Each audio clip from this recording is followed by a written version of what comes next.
రక్షణ అనేటువంటిది మన జీవితంలో అన్ని విషయాల కన్నా ప్రాముఖ్యమైన విషయం. ఏంటండి అది? రక్షణ. అన్ని విషయాలలో కన్నా, ఎన్ని విషయాలండి?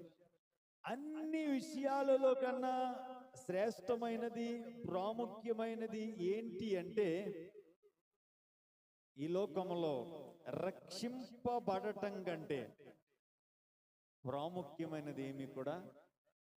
రక్షణ ఎలా కలుగుతుందండి? యేసుక్రీస్తు మీద విశ్వాసాన్ని కలిగి ఉన్నప్పుడు రక్షణ ఎలా కలుగుతుందండి? హృదయంలో విశ్వసించి నోటితో ఏమని విశ్వసించాలి? నేను చెప్పాను కదమ్మా, యేసుక్రీస్తు నా కొరకు ఈ లోకానికి వచ్చాడని, నా కొరకు ఆయన 33.5 సంవత్సరాలు పరిశుద్ధుడిగా జీవించాడని, నేను చేసిన పాపాలు ఆయన మీద వేసుకుని నా కొరకు పాపముగా మార్చబడ్డాడని, పాపముగా మార్చబడిన ఆయన నాకు బదులుగా మరణించాడని, తిరిగి లేచాడని, పరలోకం వెళ్ళాడని, మరల రాబోతూ ఉన్నాడని హృదయములో విశ్వసించి నమ్మాలి. నమ్మి యేసయ్యా నీవే నా దేవుడు అని ఒప్పుకుంటే మనం ఏమవుతామంటండి? రక్షింపబడతాం. ఇది మన జీవితంలో అన్ని విషయాల కన్నా ఏమైనది అని బైబిల్ చెప్తుందండి. ప్రాముఖ్యమైనది. ఏమైందంటండి? ప్రాముఖ్యమైనది.